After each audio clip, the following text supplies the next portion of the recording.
invite to the podium with an opening prayer to commence our proceedings, Ms. Avia Rihanna Isaac, candidate for Valsayn St. Joseph. I would ask everyone to rise.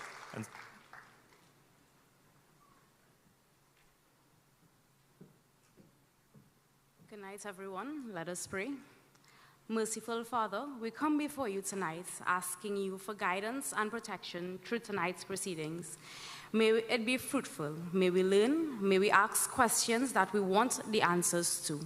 I ask that as we go through this election season, may you continue to guide all 141 candidates, guide our political leader and Prime Minister, all parties.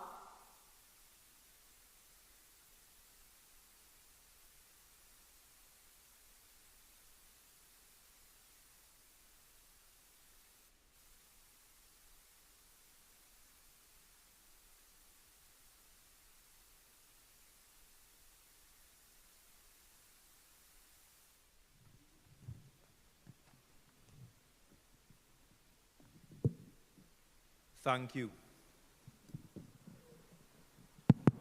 Thank you, Ms. Isaac, for that prayer.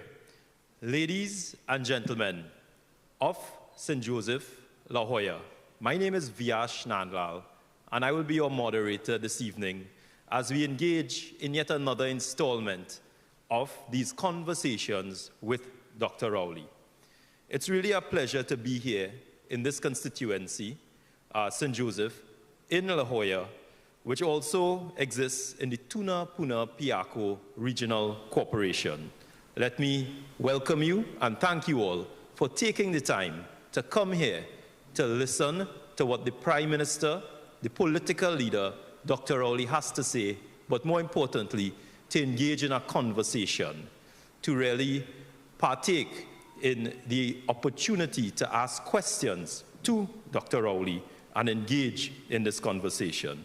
Before I move forward, let me take the time to recognize, of course, the Honorable Keith Rowley, Prime Minister and political leader of the People's National Movement.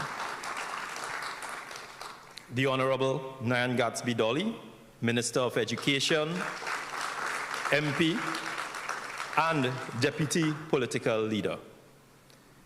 The Honorable Rohan Sinanan, Minister of Works and Transport and Deputy Political Leader.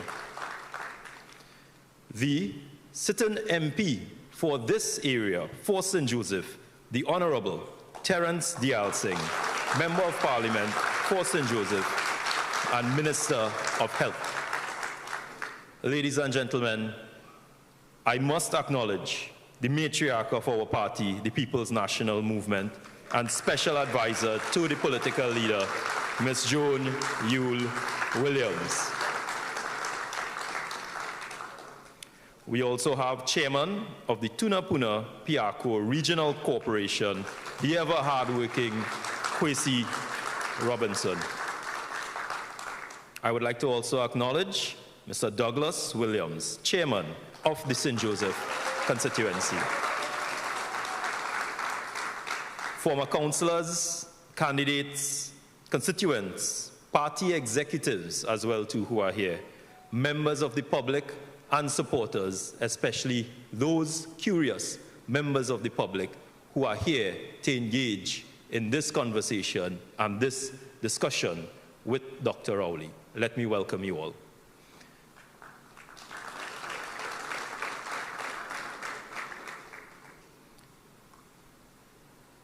Ladies and gentlemen, these conversation series commenced under Dr. Rowley as Prime Minister as a means of listening to the views and listening to the views of you, the citizens of Trinidad and Tobago. It's also a means of providing insight into the many initiatives of the government. More importantly, it also answers the burning questions from you, the citizens of this country. So yes, you will have the opportunity to ask the questions. Yes, you will have the opportunity to get the clarity on positions, on policies, on plans from the government. Today is yet another installment of this conversation series, and we are here to discuss the topic of the day. And really, it's the topic of the season, the topic of this local government election, which is local government reform. I know many of you would be hearing about it on the election platforms, in the media, on social media. And the questions are, what does it mean? How does it impact you? And more importantly, what is the connection with local government reform with this election? Our series today will be structured, and I will briefly go over this format. Dr. Rowley will make an initial presentation on local government reform, and in the discussion, we are hoping that it should be sufficient to generate a healthy discussion and conversation where we get the opportunity to hear from you, the residents of St. Joseph and surrounding areas. We will also be connected on social media, and we are hoping that the listening public on the traditional media, the news, the TV stations, on also the social media will be able to send in their questions so that we will be able to partake and they could partake in this discussion. We will then switch to this question and answer segment, and I will lay the ground rules for this segment to ensure that we have a very productive and stimulating session and discussion so that we could all benefit. So, ladies and gentlemen, without further delay, let me introduce you to our Prime Minister, our political leader, Dr. Rowley, the Honorable Dr. Keith Rowley, as he gives his opening presentation.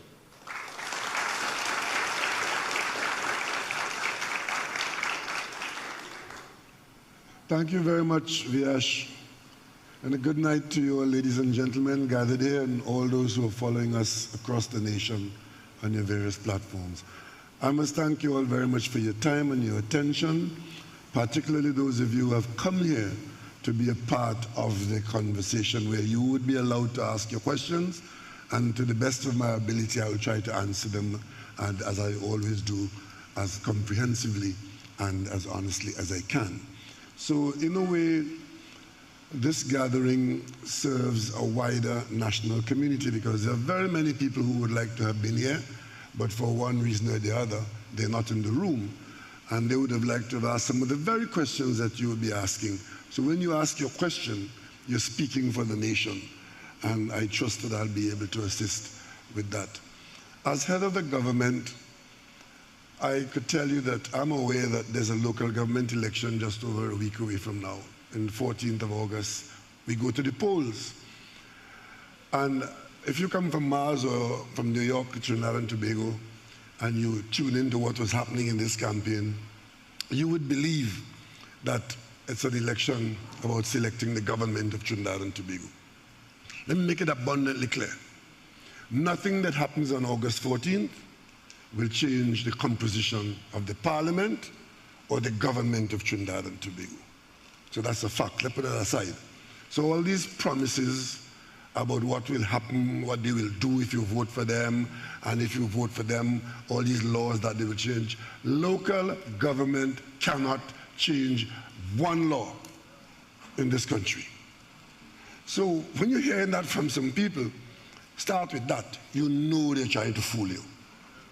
That is the basis of the campaigns. But we in the PNM, we are here at this time in 2023, asking the population to endorse a significant arrangement in our governance structure in the country. We didn't arrive at this position because an election was due, or that the Privy Council said something and we were sent to the polls. We have been working at this for years. Only today I had the opportunity to look with great introspection at the signature of Franklin Khan, who was a former chairman of this party, a minister of local government, a minister of energy. But when he was minister of local government, the singular assignment that he was put to do in the cabinet to get done in as quickly a time as possible was a national consultation here in Trinidad, not Tobago, Trinidad. We have 14 corporations in Trinidad. At the moment, as a result of the last election, 7 of those corporations are controlled by a PNM majority, and another 7 are controlled by a UNC majority. So if in that kind of configuration, we devolve power and authority from central government to local government, that will bring about the most effective aspect of power sharing that has ever happened in Trinidad and Tobago. But surprisingly, some people in the political arena don't seem to understand that or don't seem to want it. And either way, it should be of concern to you. If they don't understand it, then are they worthy of being put in authority to manage it? And if they don't want it, the question is why? How could you be happier with centralized authority in Port of Spain telling you here in St. Joseph how you should go about cleaning your drains, looking after your approvals processes, looking after your public health, carrying out all the things that local government carry out and don't carry them out well, because the arrangements of responsibility and authority require review. And we came to that conclusion after the consultation. You had a lot to say during the consultation processes. Anybody who lives anywhere in Trinidad could tell you about the problems of local government and how, in many instances, it affected them personally on their streets, or with something that they wanted done with their family, or in their community, and local government could not deliver. After we heard all of that, we decided a series of recommendations that came forward should be encapsulated into law. We went to the Parliament, and we put that law in place, and some of it is to be proclaimed, some of it has already been put in place. But we have to now decide to take that step across the divide and put an administration in place that will allow local government to be more effective, more efficient, and be a foundation for greater responsibility in your hands in the local community wherever you live. Whether you're in Mayaro, whether you're in San Grande, you're in Port of Spain, you're in St. Joseph, wherever you are, an improved local government structure is for you. And throughout the campaign, the PNM has been focused on the purpose of the election. We know that there are other people with a different purpose. There are some people in this country whose entire purpose in annoying you when the day comes, on Sundays, on Mondays, and Fridays, their singular purpose is to get the PNM out of office. As far as they're concerned, that will solve every problem in this country. But they've tried it before, on more than one occasion. And whenever that happens, the population very quickly comes to the conclusion that you're better off with the PNM. So that is not a reason to say that you are in politics and your singular purpose is to get rid of. I heard a leader telling the population, come out and vote to take your revenge. Revenge? When you hear that kind of conversation from people, you know them as people to watch. And they have nothing to offer you. We have been campaigning now for weeks because it's been a long election. This election was called way back in May, I think it was. Or sometime, long time ago. But we didn't know an election was due in 90 days. And we have not been engaged by our political opponents on the issue of local government. And to the extent that they have engaged any aspect of it, is to tell you that if the PNM make the mistake and make those changes to improve local government, and you put God out of thoughts and put them into government, when they come into government, they will destroy it. You have been warned. So tonight, I am here to say to you that you, those of you who are qualified to vote on August 14th, not your grandparents who may have passed on, or people who were in local government in the old county council days, you, the current population of this country, you are required on August 14th to take a stand and use your hand and cast a vote in support of or in opposition to local government reform. It's you, it's in your hands. Because if you don't support it, it will not happen. If you support it, it will happen for the good of Trinidad and Tobago. It's a responsible thing. You will see that we have made attempts a long time ago to observe the law. You heard the opposition saying, whenever they do try to incite you, as they do every day, about property tax and all kinds of negatives and fear-mongering about tax and so on. We've explained that over and over. It is not what they are saying it is going to be. For a start, if you have no property, you have no tax to pay. So we start with that. Secondly, if you have property that is of very low value, then your tax would be minimal. If it's of high value, it is assumed that you are able to pay a bit more and your tax. But overall, it is not an overbearing arrangement. And you know where the deceit is? Those of us in the government who are advancing local government reform now and saying to local government that part of your strength in this new arrangement will be the revenue stream that you will collect a little from each person, and a large number of people putting a little bit in will create a pool of funds that local government could continuously have every 12 months going forward and using it directly on you, keeping what you collect and spending it in your district. That's what it is. We have not invented that wheel, and we are the only country in the world where an irresponsible group of politicians gave a waiver on that for 5 years while they were in government, but on the month when they were leaving office, they ended the waiver. So the law came back into force, so that those land and building taxes could have been collected. And you know what they've done after that? Those of us who took an oath of office to observe and follow the law, the very law that they adjusted and left as they were going through the door, we are under an oath to follow the law, which is to collect the land and building taxes. They go to court. The same people who said on the way out that the law will come back into being. When people lined up to go and pay their land and building taxes, they went to court and tried to have the court abolish the law. The court didn't do that. The court simply said, go to make sure you're fair to everybody, go and redo the rules so that everybody's property could be looked at and a proper up-to-date assessment could be done. That's what the court did. And we spent the last few years doing that. That process has now come to an end to satisfy the court.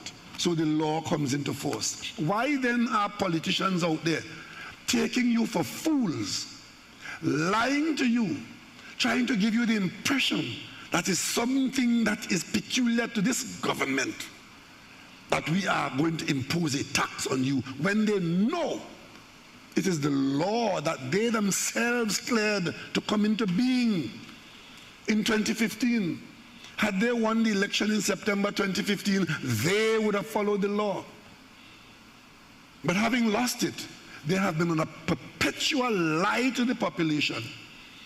And you people have a responsibility. There are too many schools in this country. Too many of you have gone to school in this country to allow a handful of criminal associates, which is what they really are, to be telling you these lies every single day, chopping it on your throat, and some of you are actually thinking it is true.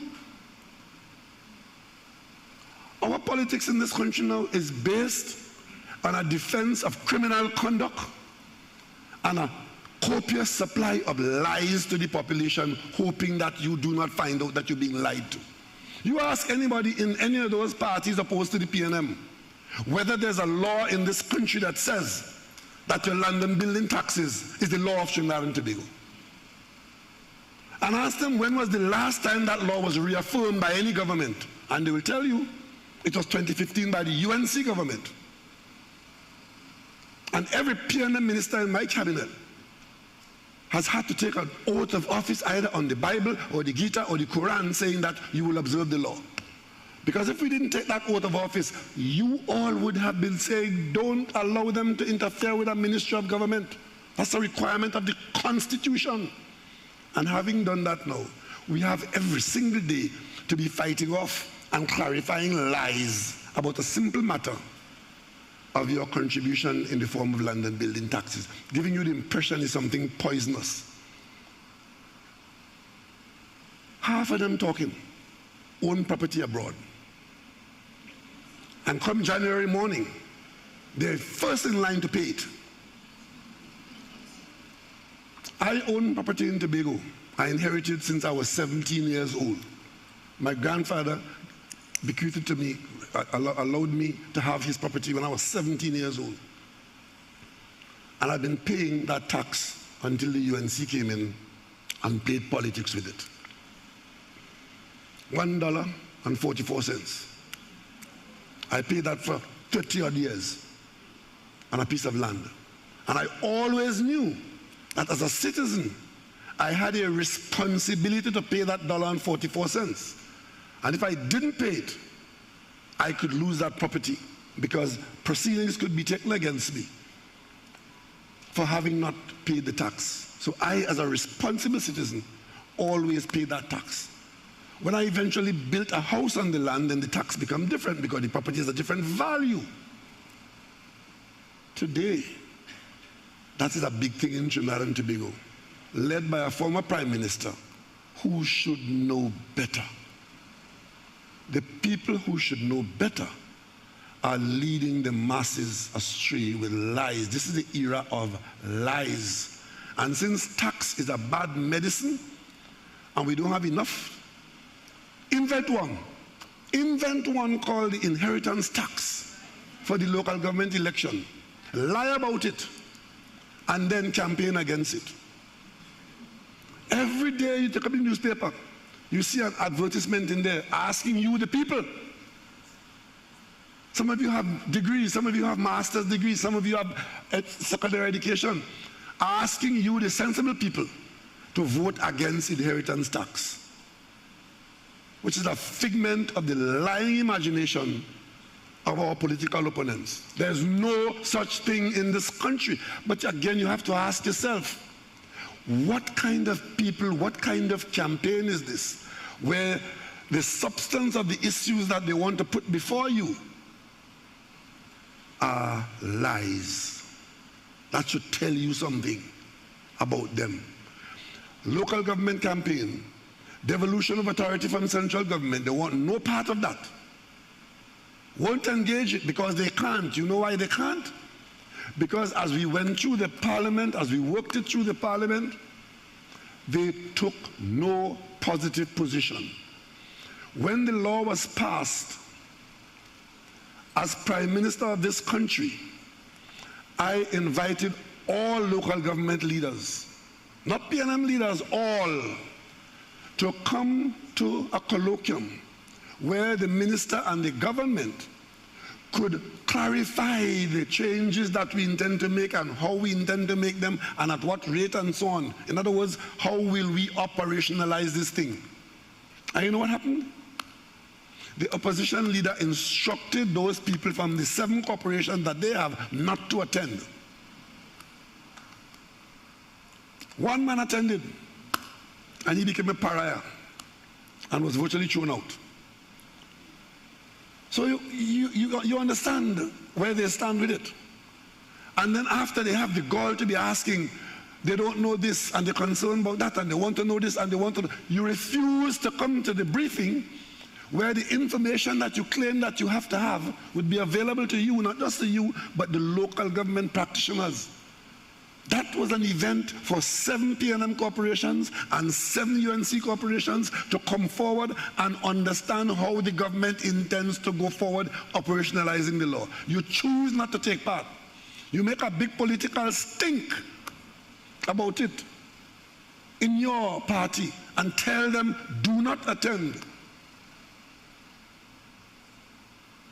And now, the election is upon us. I'm not surprised that they can't engage local government reform because they have nothing to offer. They have nothing to say. They cannot suddenly come out and say, well, we support it. But we are saying to them, it is not too late.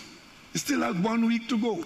It is not too late to indicate to the population that you apologize for your conduct in the parliament, because this is parliamentary work that is coming to fruition for local government. But they turn it on its head to tell you, vote for parliamentary issues. Not one corporation will be in a position to do the kind of things they're talking about. But the things that the corporations can do and should do, like collecting your taxes and spending it in the community, they don't want to hear that. They want to give you a gun.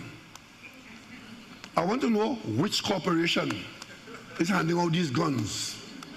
I want to know which corporation is giving these firearm users licenses. I want to know which corporation will give you what they are offering in a local government election. Because they don't want you to think about it as local government. They are there fostering fear, encouraging you to be upset, lying to you, and hoping that that would be the basis on which you will cast a vote. What I'm saying to you here tonight in St. Joseph and across this Trinidad, you are smarter than that. And you've seen enough to know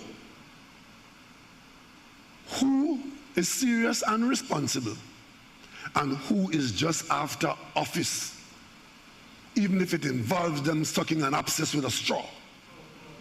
Ladies and gentlemen, local government reform is on us. It's with us. You are required to come out and be a responsible citizen.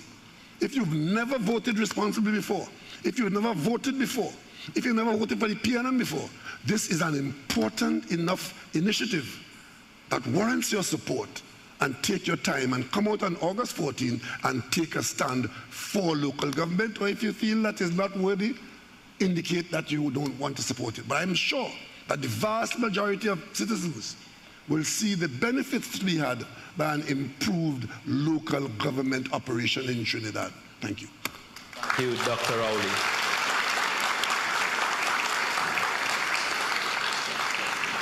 Ladies and gentlemen, and Dr. Rowley really reminded us of another reason we are having these conversations.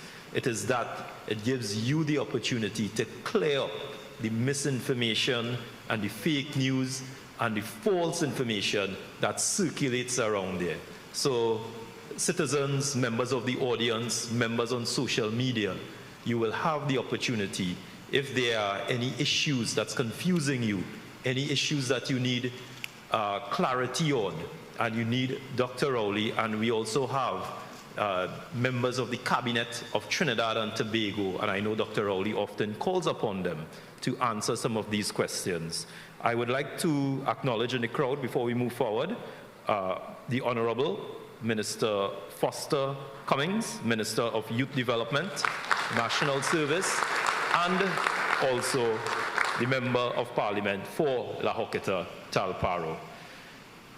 We are about to enter the other phase of these conversations, ladies and gentlemen, and this is really what you came here for.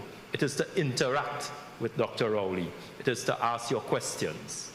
Before we move, allow me to lay down some ground rules so that we could have a little structure as we proceed forward. We have a mic in front of us, and I believe there will be another microphone moving around. You could either raise your hands or in an orderly fashion, come to the microphone that you see here in the corridor. As you ask your question, we ask you to firstly state your name and location. It could be by constituency or by region. We ask that you limit yourself to one question, if you can, and that you ask the question very direct and very concisely. Again, we are asking you to limit your question to about 1 minute. And I know we like to give preambles and so on. If we could also limit the preamble and be very direct in our questioning. Also too, and I know this often happens, persons asking questions may want to acknowledge all of the dignitaries in the audience. Simply saying all protocols observed will be sufficient. Most of all, we are asking members of the audience to be respectful and courteous in asking your questions.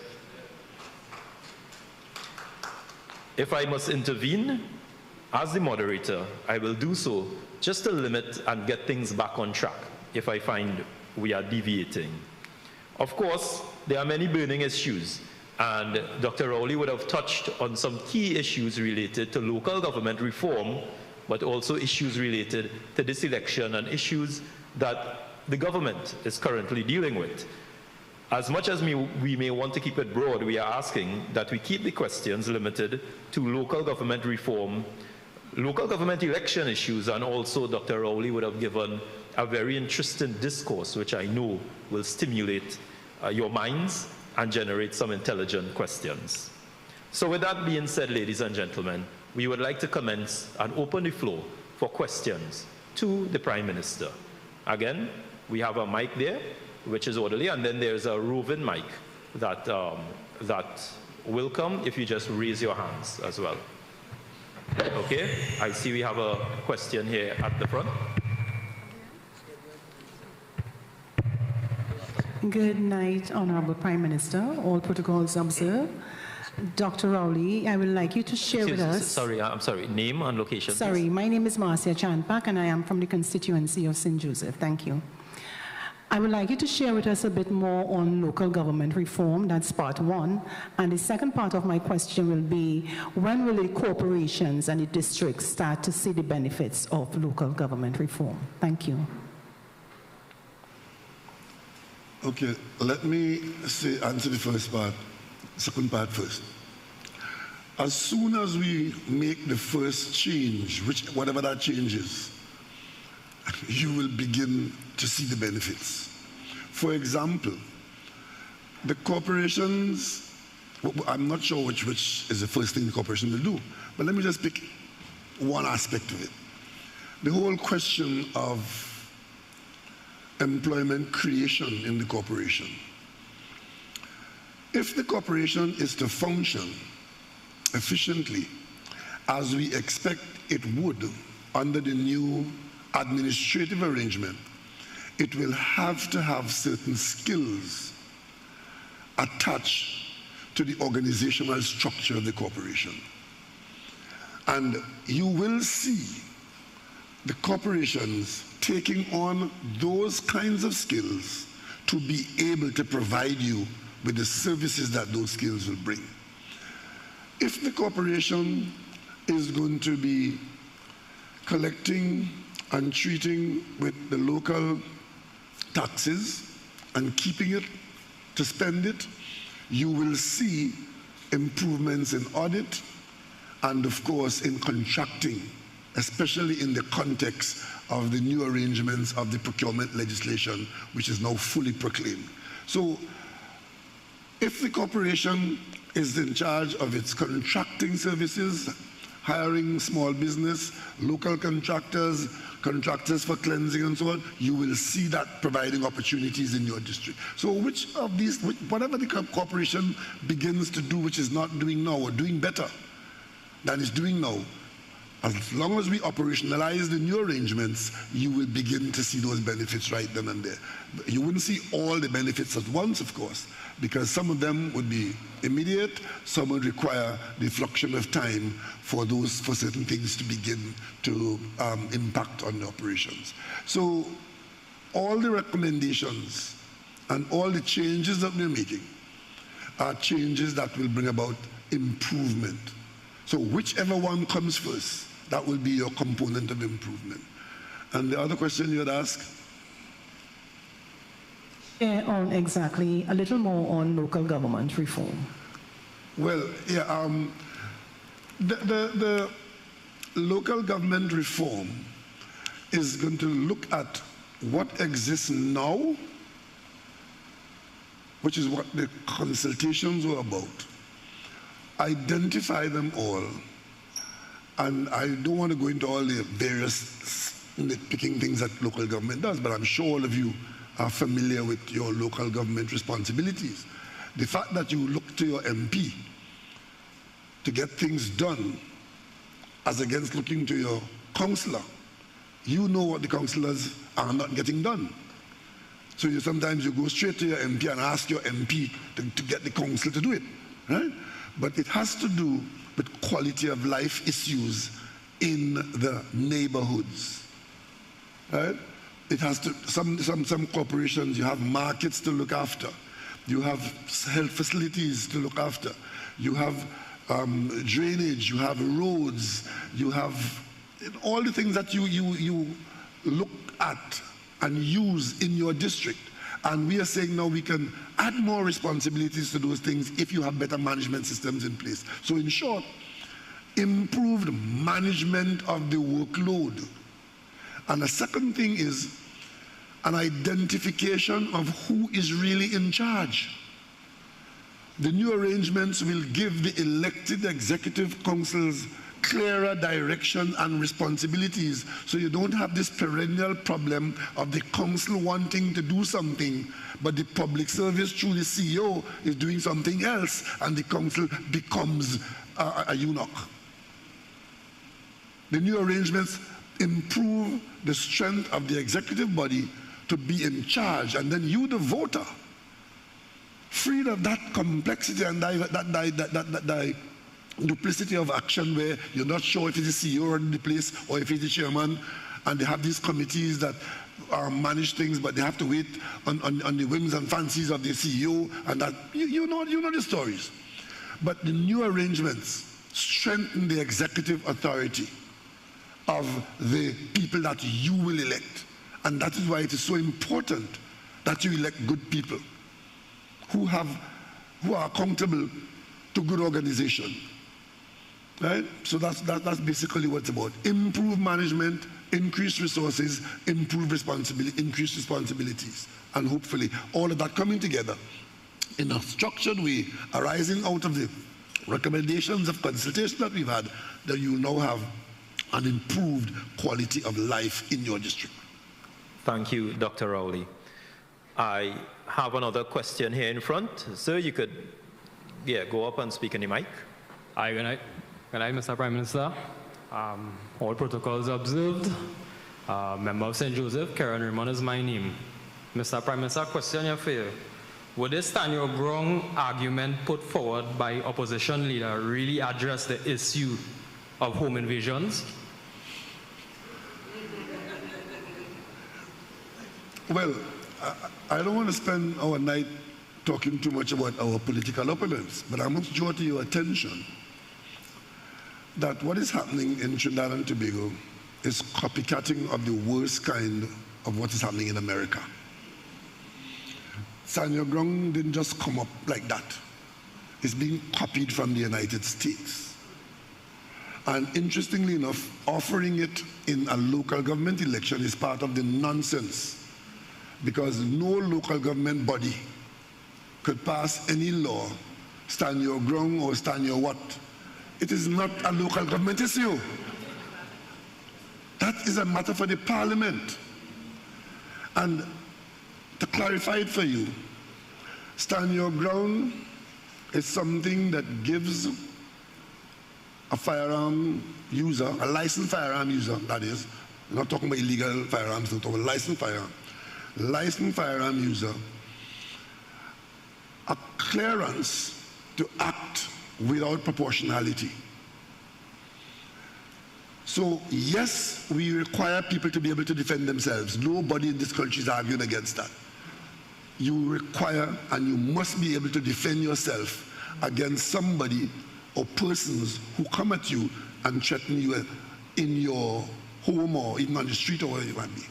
We already have that. We don't have situations in this country where people have defended themselves and found themselves afoul of the law. That proportionality is already in our jurisprudence. You all remember a fellow who had set up a cutlass by a window with a spring. Remember that situation? And a thief who was robbing him on a regular basis went through the window and lost an arm, was that person ever prosecuted?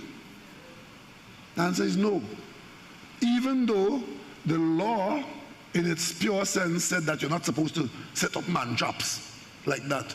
But in the situation, in this society, it is not a society where if you defend yourself with your licensed firearm and protect your family, that you are likely to go and find yourself before the court for having defended yourself. So what is this issue in our local government election that half of the campaign of other people is about stand your ground? But it being copied from the United States, you have to assume that a similar result will take place in Trinidad and Tobago. In the United States, stand your ground is enforced in many states. Right now, as I speak to you, there are 14 states in America that are trying to get rid of that law. Because in a plural society, what it has done, it has created division, and the use of that carte blanche force of one against the other has had very, very bad outcomes in many situations. And all it does, it pretty much gives a license for you to act without proportionality. For example, if someone steps on your toe and you go and get a hammer and hit them in the forehead, that is not proportionate. Your response is not proportionate. If someone knocks on your door, having pushed open your gate, and knocks on your door,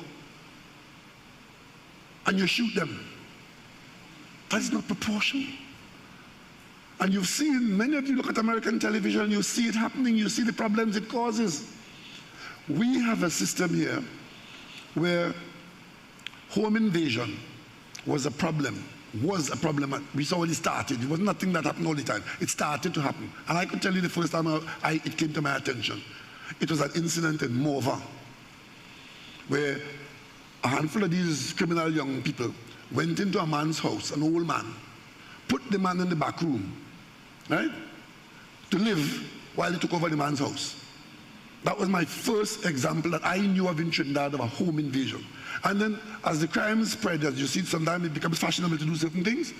In HDC issues, people were beginning to go to people in HDC houses and literally force them out of their homes, right? How did the government act in response to the increased frequency of that home invasion and occupation?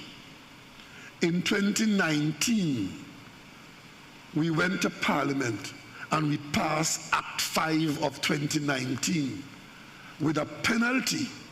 If you do that, use threats or force against people, if you do that, the penalty is, I think, $50,000 and 15 years in jail. It's there. The law is there. If it needs to be revised or reviewed, say so. But don't behave as though it's a free-for-all and people are allowed to do as they please and there's no law and you cannot defend yourself. But really what is happening is tapping into a desire that has increased, because as we have to confess and accept, we, like very many people around the world, we are facing an upsurge in criminal conduct in our society. And this stand your ground, people now seeking to use that as a political magnet to feed into this desire that if I have a gun, I can defend myself. Ladies and gentlemen, yes, if you have a gun in the appropriate situation and you have the opportunity, then you could and should defend yourself. But that cannot be the national policy where everybody gets a gun and you shoot everybody else who threaten you or who you think threatening you. Because that is what they're advocating. Why would they come in a local government election and say, I will give you a gun and you will stand your ground? Why is that involved in a local government election? Not one of the 141 councillors, if they win every seat, not one of them could change one paragraph in that law that now exists.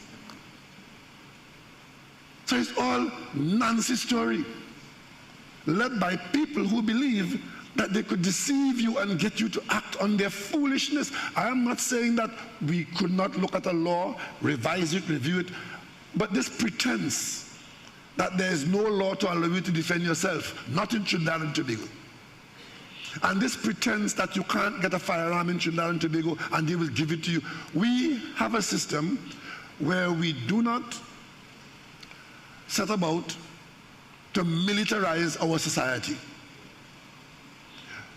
You apply for a firearm, the police will look at the situation, you reviewed, and if you're deemed to have been successful, a few hundred firearms are added every year in our society because we didn't set out to militarize society.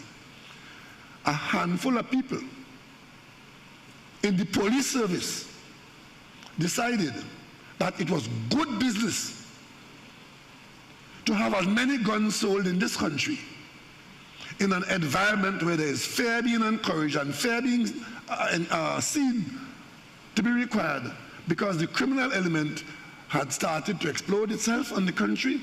And in that scenario, people saw the opportunity for business. Let me ask you all a question in this room tonight. This, I go give you a gun, I go give you a gun. How many of you in here prepared to pay $40,000 for a firearm user's license and another $15,000 to the dealer? How many of you are in a position to do that? So who's going to get the gun and who's going to shoot who? And what about all the families that want no part of a gun, because a gun is a serious thing to manage and look after? Because if you mismanage it, you could end up in jail. You know that? So let us not get carried away by this campaign of fear-mongering and solutions that they're offering, which are not really solutions, but are creations of a new additional problem. I could tell you, some of them you see on political platform talking about national security and talking about gun and supporting Stand Your Ground. What they're really after is the money to be made as were being made in the firearm users license business. And that is why a few years ago, up until just very recently, the country would have approved the importation of 5,000 or 8,000 firearms a year. And it jumped to 58,000 in 1 year. Multiply that by 40,000 and ask yourself who was getting that money. And ask yourself how many police officers are now before the court for the corruption of the firearms department in the police service. Ask yourself why the last commissioner of police is busy in the courthouse every Monday morning asking the court not to let the Prime Minister or anybody tell the country what the government knows about what went on in the police service. Ask yourself that. Just think. What is it the government knows about what happens in the police service or what happened in the police service that they on campaign asking you to vote for them, but also asking the court to injunct this and to stop that and to block this report and that report? You will eventually find out, you know.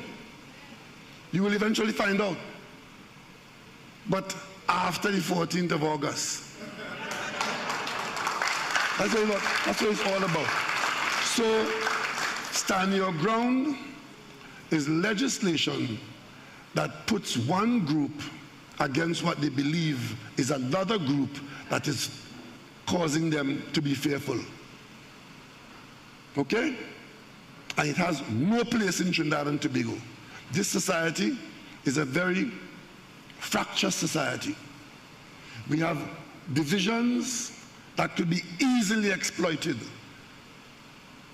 And it is not the government of Trinidad and Tobago's position that we militarize the country and that we give a gun to everybody. The firearms usage is something that has to be carefully thought out and properly managed. Right now, the reason why in the last year or two that we have had problems in issuing firearm licenses, as we've been listening all along, but in the last year or two, we had difficulties. You know why? Because as we examine the firearms unit department of the police service,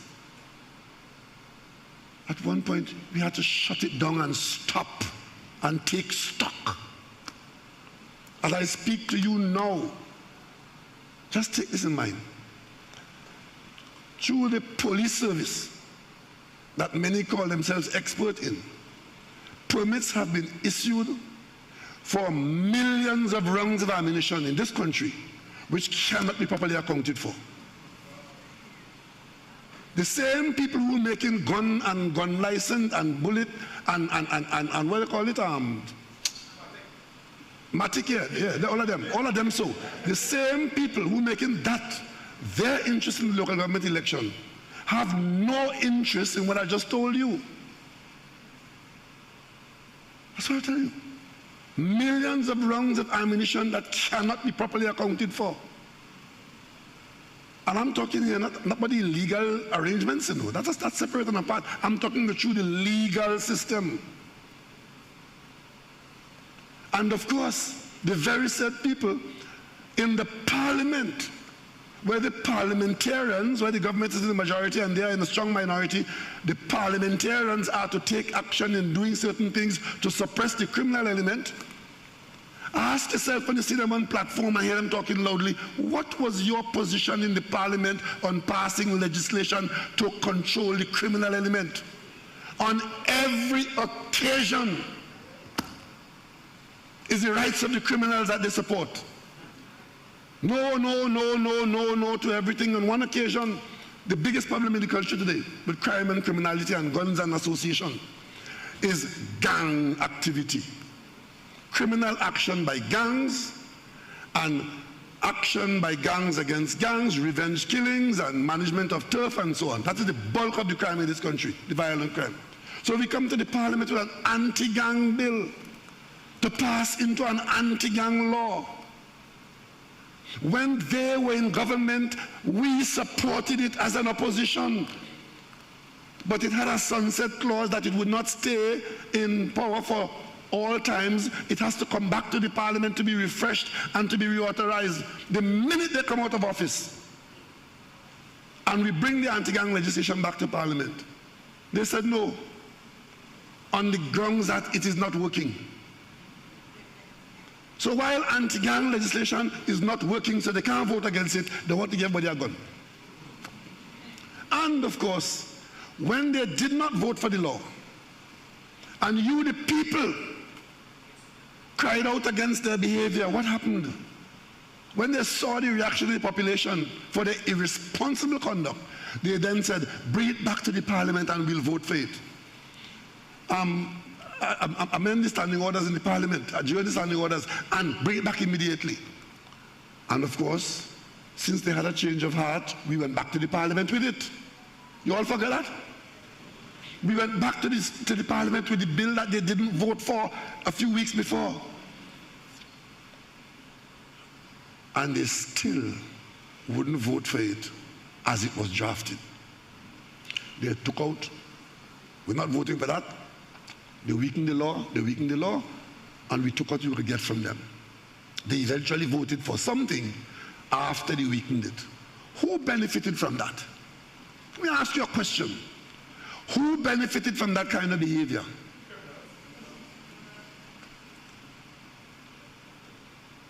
Every single law we've gone to parliament with to fight crime, whether it's violent crime or white-collar crime, they oppose it.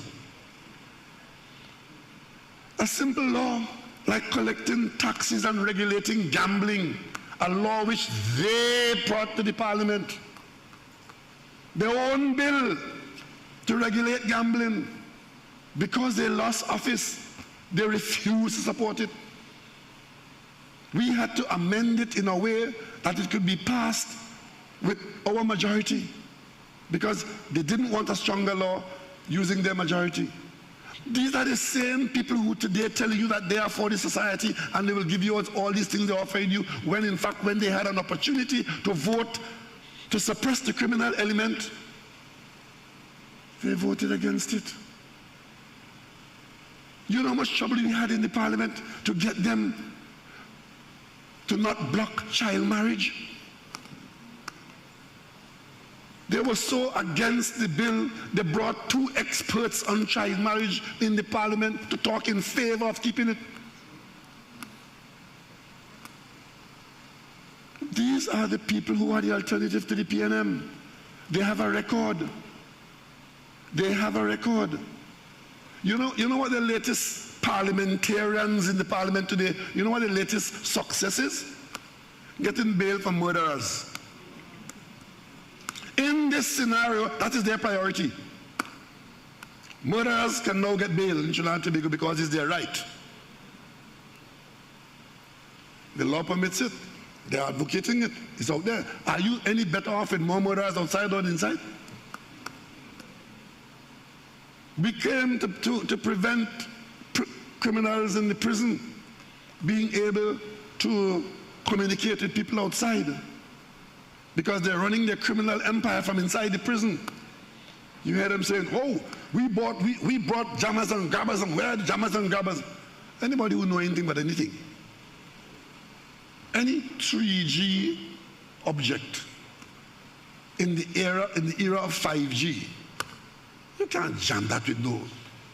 You can't jam 5G cell phones or 4G cell phones with 3G jammers and grabbers. So when they say so, if you don't know the details, you say, well, yeah, but that doesn't make sense. Why the government doing that? But they know they're fooling you, you know. They know they're fooling you, you know. But they think you are a fool. So they're fooling you.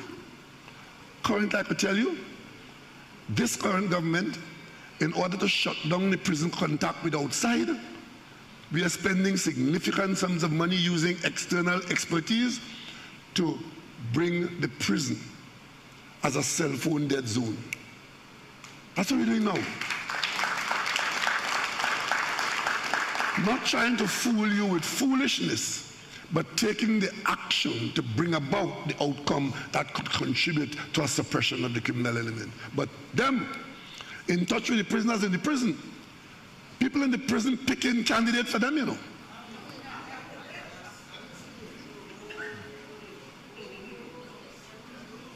And that is why we come to pass a law that if you are outside and you are communicating with people inside the prison, that should be a crime. They wouldn't support that. Otherwise, they wouldn't get their candidates. So, people of Trinidad and Tobago, we do have a significant arrangement in place for protection of yourself.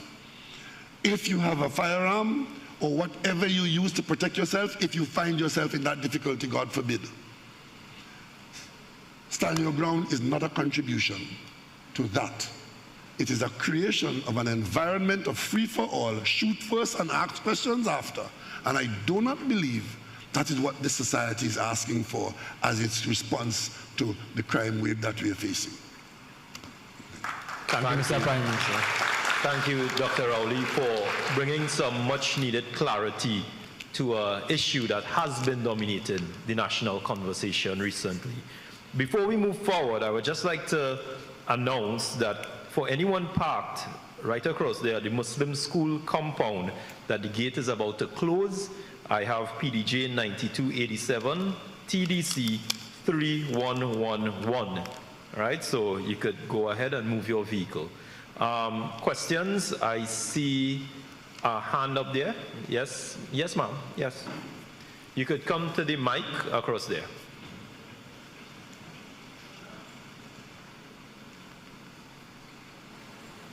Just state your name, location, and you could ask your questions. Hello, good night, everybody. And to the Prime Minister, our best Prime Minister, to Dr. Eric Williams. We love you so much. I call you Daddy Moses. Oh, I'm going to be very brief because I want to, just a suggestion, it's concerning the solar panels that I heard of the Prime Minister did, and I would like to know if it can be invented in this income with the local. Because with the solar panel, we look at Barbados, which are our country neighbors. I'm going to be very brief, and we're having solar panels. So I would say this for the minister, okay, our minister that's in charge of electricity. Now we can implement it in Trinidad, like when there's a blackout, especially when there's like the flooding. We have blackouts and sometimes it happens automatically. So like for the Prime Minister's office, the President's office, the police stations and schools, that's basically what I have to say. Thank you so much. Thank you very much. We are currently engaged in encouraging the use of solar. As a matter of fact, as a country, we are committed to having 10% of our electricity use from solar. Thank you. And that project is currently underway. A few months ago, I turned this on to start that solar project where we are going to generate 113 megawatts of power from solar. That will be approximately 10%. And we're committed to doing more. At the personal level, it has been difficult to encourage people to use solar as an alternative because of the cheap electricity, surprisingly. Electricity in Trinidad and Tobago is a lot cheaper than solar. And people have been reluctant to move from the comfort of the electricity that they are accustomed to the solar. And the Minister of Finance has made some provisions for tax breaks for persons, businesses, and so on to use solar. But it's happening slowly, and eventually it will become more so.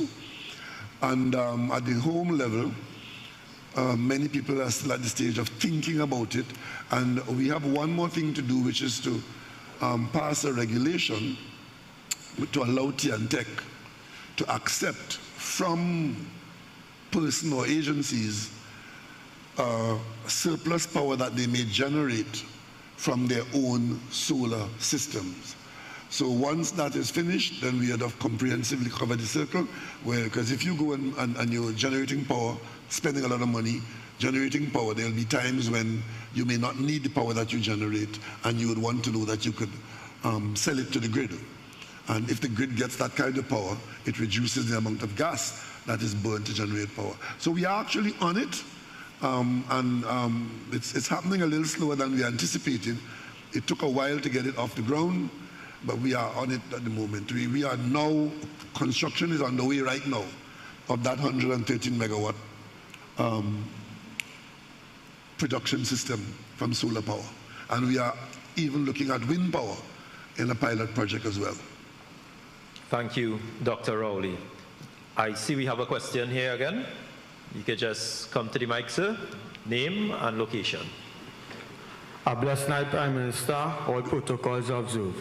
Marcus Corbin from the St. Joseph constituency. My question is, Prime Minister, concerning the job opportunities for youths in the various corporations.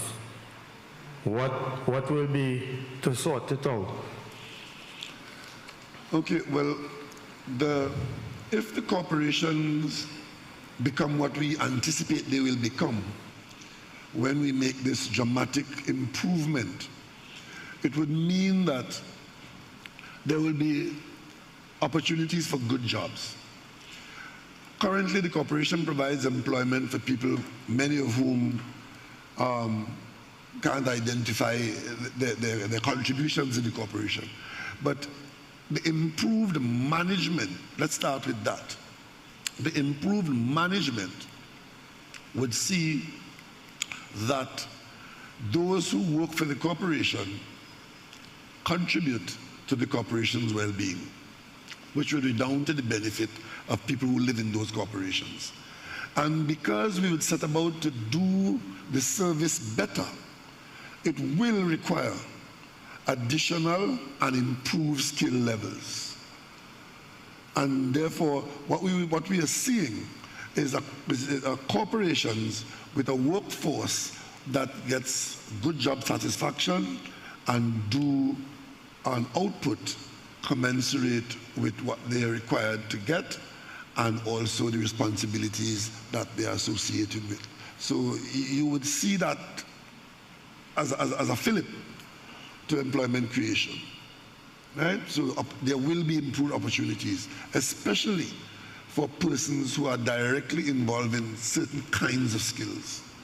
The skill levels will have to rise in the corporation if it's going to deliver in the context of the responsibility and the resources that will come to the corporation. Thank you, Dr. Rowley. I would just like to turn to a social media question here, and it's coming from Ms. Caroline. Dr. Rowley, you talk about the skills needed or the new skills that will be needed in the corporations in this proposed new structure. Do we have exactly the type of skills that will be required, and more importantly, the type of job positions that would be created with this new local government reform? Yes, I would say yes, we have much of what we need. In Trinidad and Tobago, we have a lot of young people in the last decade or so, especially since we started that GATE program, which allowed a lot of people who otherwise would not have been able to educate themselves beyond secondary school. A lot of people, young and otherwise, would have got themselves qualified in a variety of disciplines, many of which are currently required or will be required if the corporations get the kinds of responsibilities that we. Let me just give you an example. Suppose we get to the point where the Ministry of Social Development devolves some of its responsibility to the corporations to manage some aspect of the social service delivery. It would mean then that you will have to have people for whom a social service training would be valuable to the corporation, and they would find themselves required to do certain jobs. You would also find people in project management. If the corporation is better managed and is doing the kinds of services to your infrastructure, project management is a key to the good outcome of any construction project. Whether it's a drain, a road, a river, a water course, a bridge. Most of the bridges in this country are in local government. But there's no local government, there's no good local government structure to ensure that these bridges are kept serviceable, or they're built, or they're maintained, or they're replaced. So you need good project management, because you will be having additional resources to focus on these things. And without good project management, you could spend the whole year with a gang by a bridge and the bridge is not built. But that's a management thing. And that's why we say the whole trust to improve the quality of management in local government ought to be a revolution in its attempt to provide goods and services to the burgesses of the various areas. Thank you, Dr. Rowley. We now open back the floor to any questions from the audience here. You can just raise your hands and come and ask the questions. Okay, while we are waiting, I would like to ask another question that's coming from Eugene Oliveira. And this question, Dr. Rowley, is assuming the PNM is able to implement local government reform, can you outline what the implementation will look like in the first year, in the second year, in the third year, and the fourth year? Well, that all depends on what is proclaimed when. But certainly, very early in the proceedings, I wouldn't go, year by year. I haven't got a document in front of me, and I don't want to pretend to that. But certainly, the aspects of it, the first thing that we'd want to do is to put the management structure in place. Secondly, the whole question of the resource strengthening, which is the collection of the local taxes, as well as the receipt of the central government contributions, and then a work program as to how those resources are to be spent. And of course, in terms of priorities, we would want to see the corporations focusing on the priorities such as communication, which is your road network, your drainage and so on, which is your flood abatement, those kinds of things. And then as you strengthen the management, you then can take on things like repairs, take on responsibility for recreational sites and so on. We have a number of facilities around the country in various corporations which are meant for recreation, and then all the way to providing training and also safety and security. There's a role for local government in safety and security. You would have seen us increasing the municipal policing We put almost 1,000 people out there in the last administration. Into this administration, we're close to 1,000. We have one more batch to train to go in. So there's a role for all of that. But the cooperation has to evolve. It's not going to happen by flicking a switch on the date of proclamation. It's evolving to a state where more and more responsibility and better management come together. Thank you, Dr. Rowley. Really outlining that local government reform is not an overnight thing, but it's a process that's going to happen over a period of time. We open the floor again. Another question, sir? Hi, good evening, Dr. Rowley. And good evening. All protocols observed. My name is Kerry Marcel, and I'm from the community of Beetham Gardens. I have one question relative to local government reform, and I want to know how would the municipal police strengthen or how will it better in the local government reform the national security of Trinidad and Tobago? Okay, the municipal police is an addition to the National Police Service, and they'll be needed to work side by side. But what the municipal police will bring is increased patrolling and increased static arrangements. For example, ensuring that your places where people gather or where people frequent, that they are kept safe by the presence of police, which otherwise will not be so, because the national police is very engaged, especially now where most police officers are focused in units aimed to fight the criminal element. We are engaged in basically a war with the criminal element.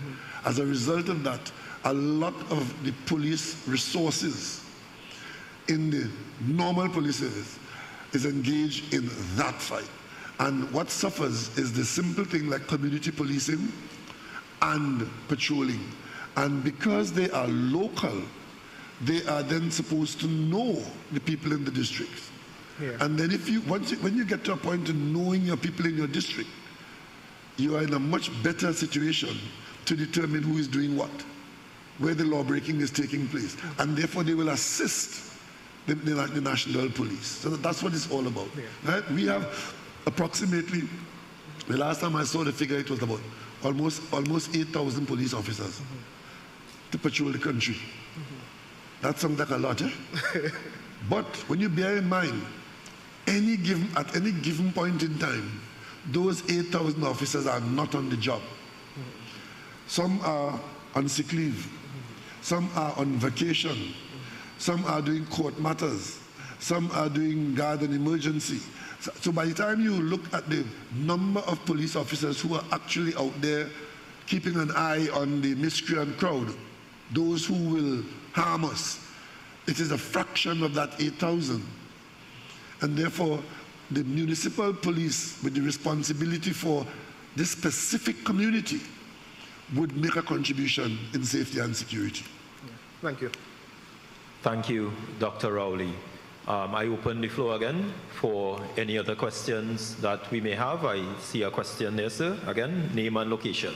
Good night, everyone. My name is Leon Roach. Good evening. I'm a former practitioner, local government. Now, I don't have much as a former practitioner to say on local government. What I would like to say at this forum is that you know what you know, and what I know as a former practitioner, that local government reform is perfect for our burgesses. I don't have a question, Mr. Prime Minister, but what I can say, what I'm not hearing is any opposition member who sat in the corporation. I never heard them say, and I have colleagues here, that I never heard them say that local government, they were asking for it for 4 years. I'm talking about local, I'm talking about our opposition practitioners. They were asking for reform for 4 years, but they wouldn't get up on stage and say it. Well, I'm telling the people of the PNM, of the People's National Movement, that the UNC councillors are asking for local government reform. All right? And my colleagues, as I said, because any one of them could stand up and verify what I said, but I'm not hearing it on the platform. Thank you. Thank you. Thank you. Well, you see, that is one of the problems that we're facing. It's a question of agenda and leadership. It does not suit certain people's political agenda if local government reform is implemented, because they believe and they know in their heart of hearts that it would bring about an improvement in the situation in the country. But that is not something that they want. Because if things are improving, it is bad for political business. So the leadership of those people would tell them, pretend that is not something that is worthwhile. We are accustomed to that. The classic case of that is the Caribbean Court of Justice. You may recall that the PNM was in the opposition when the UNC and the rest of the other political parties in power decided it was time for us to complete our independence by having a Caribbean Court of Justice, which would be our final court of appeal. And it was supported by the Parliament of Trinidad and Tobago, government and opposition.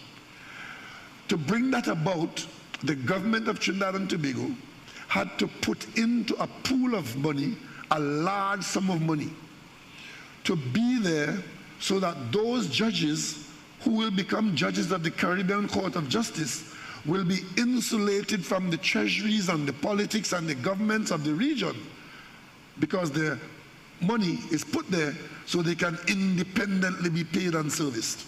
Trinidad and Tobago paid in its money into that court. We also asked to be the headquarters located here in Port of Spain. We got it, fully supported by the government. And what happened? The same people now who are playing games in local government reform, who know that it is something good for the country, that they should support, turned around and said, because we are in government, because we are not in government, we will not support the Caribbean Court of Justice and keep making a case for the Privy Council. But one of these days, some British Prime Minister, not very far away, will kick us out of the Privy Council. And I hope that I'll be around then to find out where we're going to go when the British tell us time to go home. Right? We believe that it is not good leadership to take those positions that you will only support something for the country if you think that is good for you in office. That's what's happening. We have a number, you go back to the consultations and you will see a number of UNC MPs speaking in support of this. Saddam Hussein,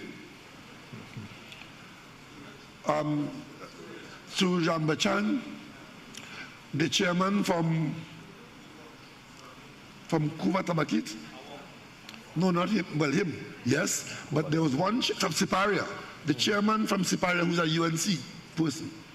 He gave a discourse on all the elements of the proposed local government reform and how good it would be if we implement those things.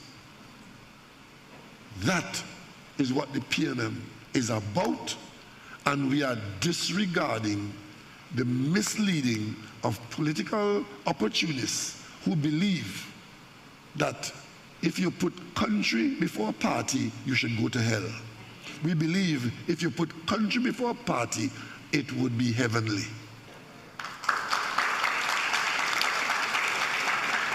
Thank you, Dr. Rowley. We open the floor again to any questions. Yes, name and location. Dr. Rowley, good evening. My name is Dennis Lord. I come from the constituency of Aruka Maloney. I live in the Tunapuna-Piako region.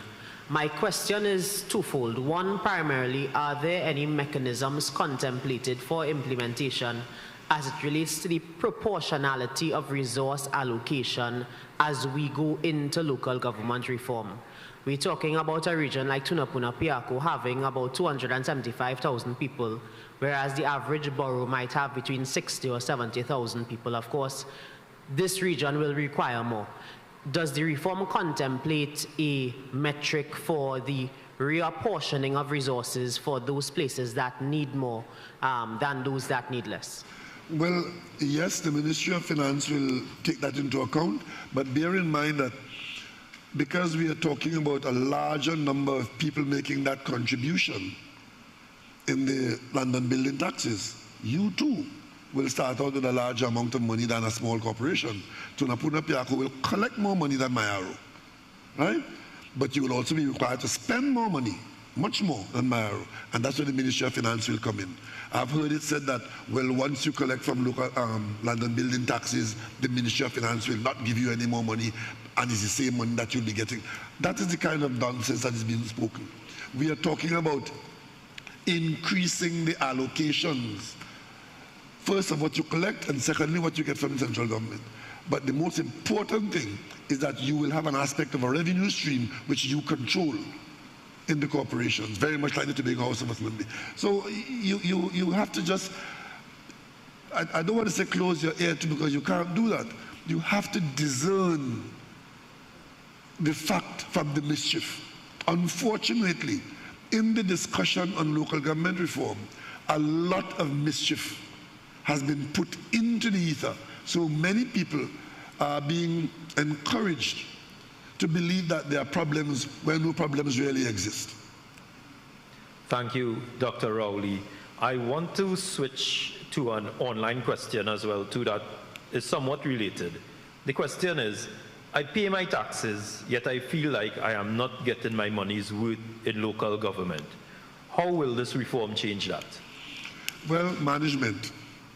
If you are contributing to something, whether it's a cricket club, an all-fours club, a swimming club, if you are contributing there and the people who are managing it are mismanaging it, you will see that and you will know that, and you'll have to decide what do you do. It's all about management. And that's why I emphasized earlier in the discussion that one of the things that the local government reform will bring is a new structure for management and improve management to flow from that. And one of the obstacles that we have now in the current arrangement is that dichotomy of management between public service management and political executive management, which is not clear because of the way local government evolved from the warden days to the county council days and so on.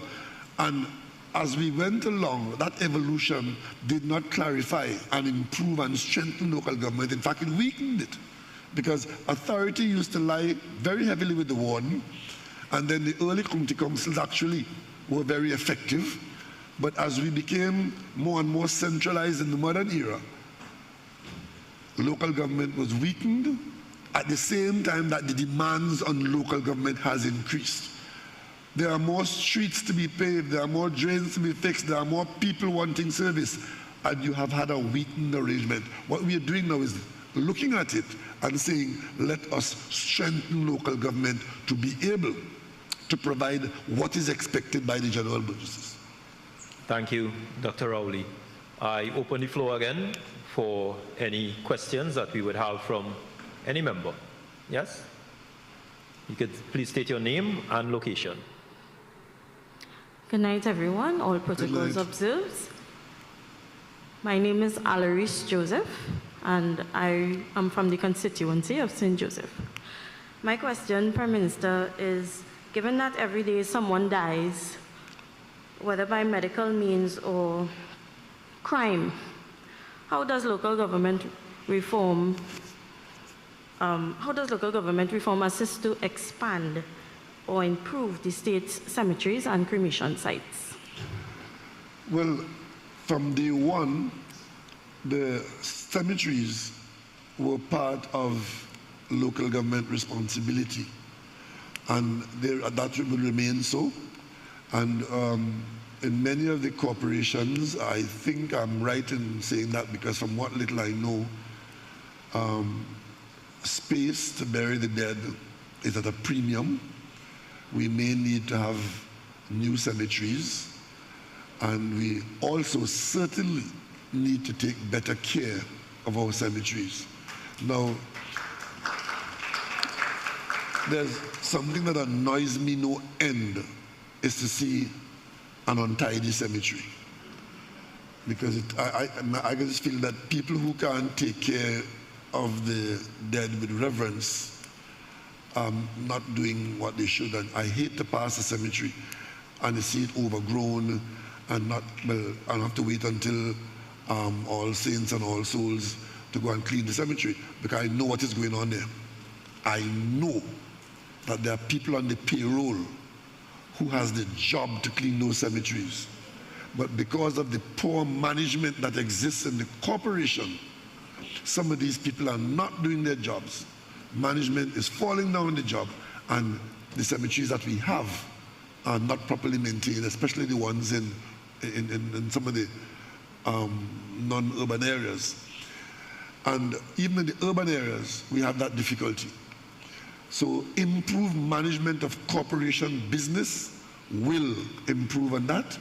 And also the whole question of where the next cemetery should be. It will involve various consultations, locations of premises, approvals and so on, but we certainly need some expansion. And also with respect to the crematoria, we do have some in the country now. There may be need. One of the things that I'm considering now by request from the funeral directors is legislation to govern the whole question of the management of the funeral industry. That should be coming up hopefully in 2024. We should do something about that, because there are some aspects of it which is not currently covered by effective legislation, and we need to do that so to improve the services that are required. But clearly that's one area that local government is obviously the best handler of.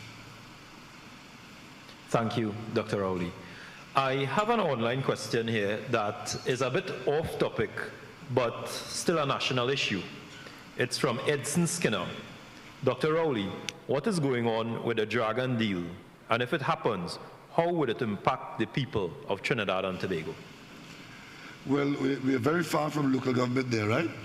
But we didn't know. We're here for everything. Any questions we deal with. What is really happening is that Trinidad and Tobago has been in the gas production and utilization business, natural gas, for almost 3 decades. Now, this gas is in the ground, offshore, onshore, and it's a pool of gas, and you find it and you extract it in pipelines and you keep using it. No new gas is being made. You may find some new one in other fields, but so far we have not found a big field for quite some time. Long and short is that we do not have the amount of gas available to us now that we require. And therefore, what the government has done is to, while we continue to look within our borders, and we've been finding some here and there, smaller fields and so on, but across the water from us, or on the boundary, our neighbor Venezuela, well, those of you who did geography in school will remember, Venezuela is to the west of us, to the south of us, and to the east of us. And Venezuela has a lot of gas, much of it not now being utilized in the gas business. So very early, in recognizing that our gas production is falling, and we would have to use more gas as long as there's a world market for gas, we went to Venezuela and discussed with them a commercial access to one of their fields that is close to us, just off the Bocas. There are 3 gas fields there. The smallest one near to us is only 17 kilometers away from our hibiscus platform. That hibiscus platform is owned by the government and by Shell. So we did get an agreement from Venezuela to have access to that gas field. It's a proven field where once we are allowed to have access to it, a pipeline to hibiscus, and we have an improved flow of gas to Point Lisas. So that gas was supposed to have been flowing by 2019. But because the Americans have put a sanction on Venezuelan operations, the Americans have been trying to starve the Venezuelan government of resources and facilities. The Venezuelan gas company called PDVSA, which is a state company in Venezuela, they have been sanctioned, and therefore we could not do business with them without running afoul of the American sanctions. And you must remember, America is our largest trading partner. So we have to be mindful of what the sanctions say to us and will do if we do not comply as they are insisting in this whole question of the American Venezuela. We did have, we've expressed ourselves on the whole issue of Venezuela and its internal politics, but the long and short of it, we are at the stage now where we have got a carve-out from the American sanction system for the field. But that carried with it a condition which the Venezuelans have found unacceptable. We are still trying to work through that singular condition. Hopefully, sometime in the not too distant future, we can get over that and have access to that gas. And we can then engage in allowing Venezuelan gas to come to the petrochemical sector in Trinidad and Tobago in support of. We, at one point at peak, we were using 4.1 billion cubic feet of gas per day. Today, because of a reduction in our own production, because our fields have become aged and have become less productive, we are currently using about 2.8 or 2.9 billion cubic feet of gas per day. So that should tell you where we are as a gas producing country. But then there's the other issue where worldwide there's tremendous pressure now for people like ourselves to stop or cut back the use and production of hydrocarbons.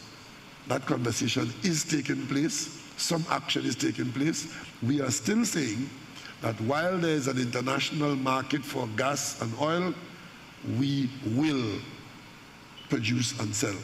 That's our position.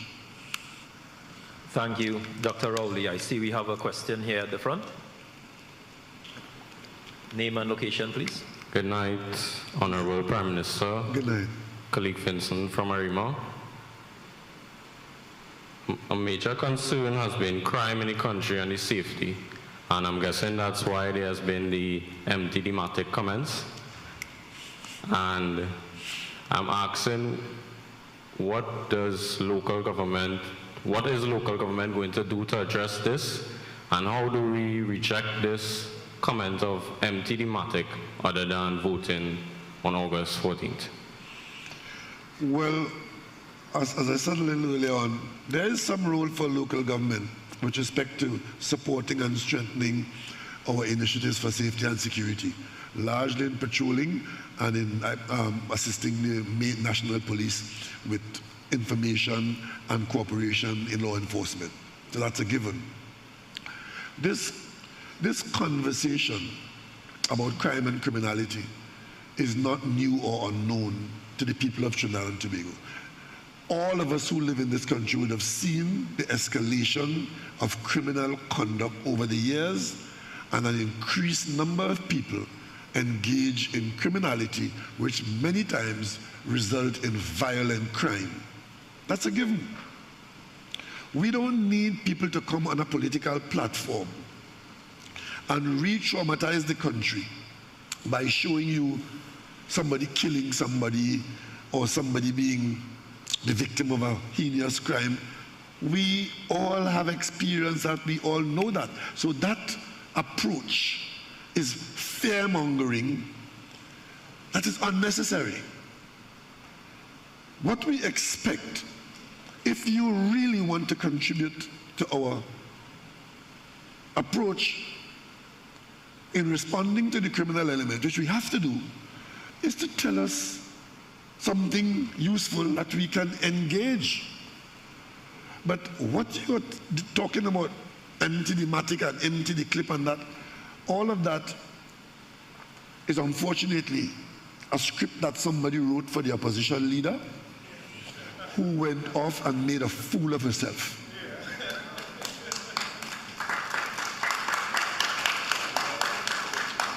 But there's a problem with it, because in our society, our young people who are fashion conscious, they know that lingo, you know.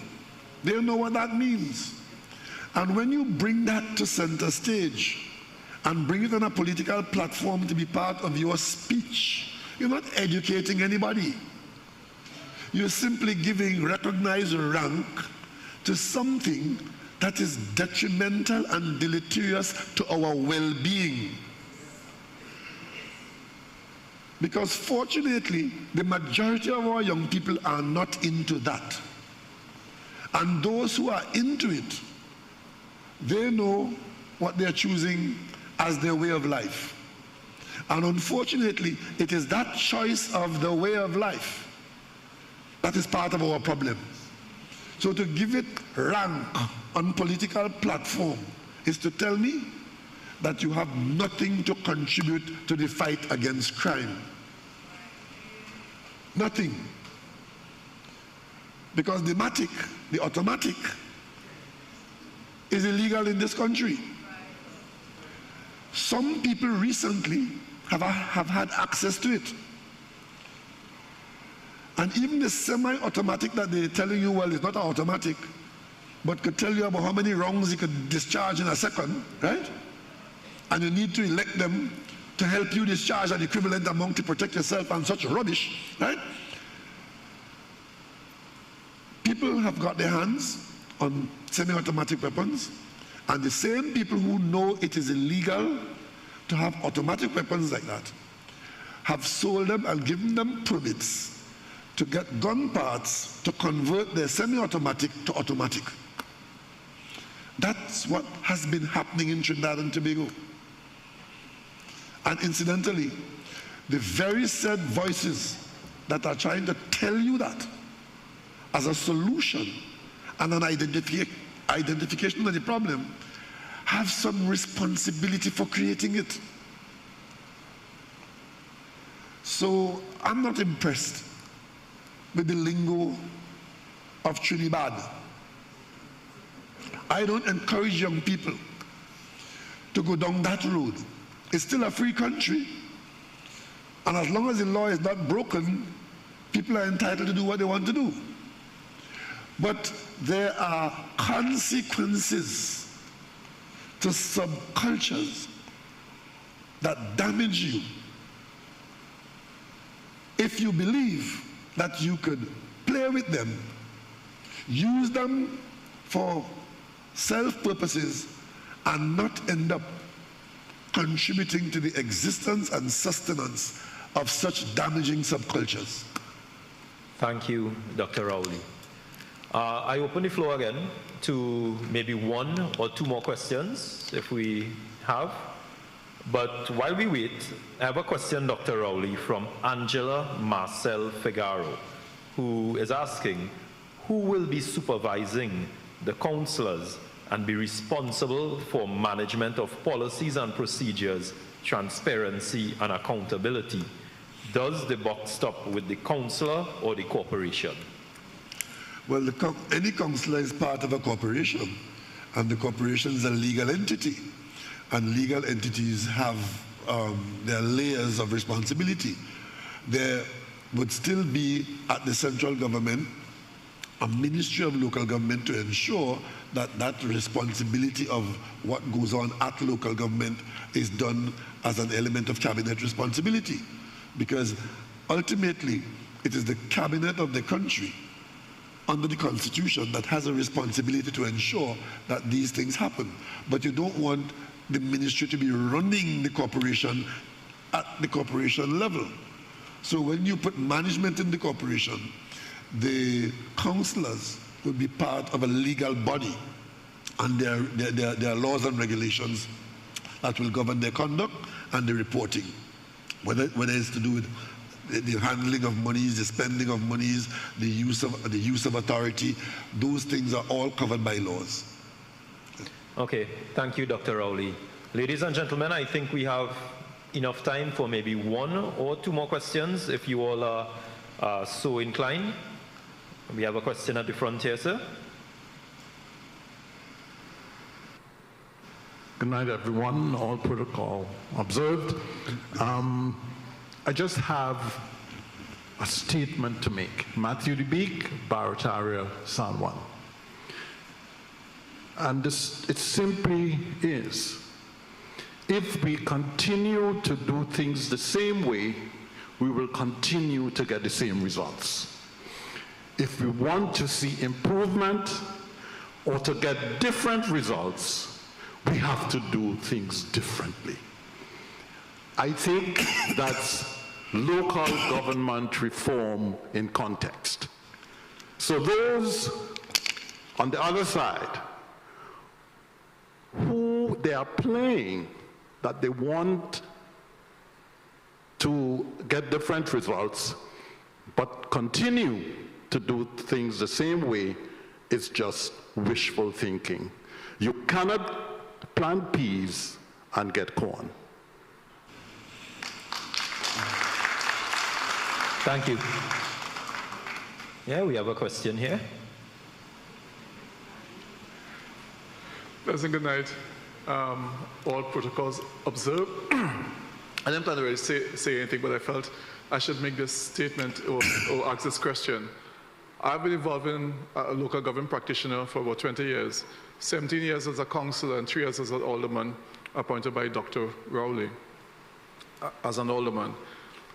I see this reform as the greatest thing to happen in this country in respect of local government. We have been speaking about this for so many years. This reform, instead of giving persons guns, this reform can literally give people businesses.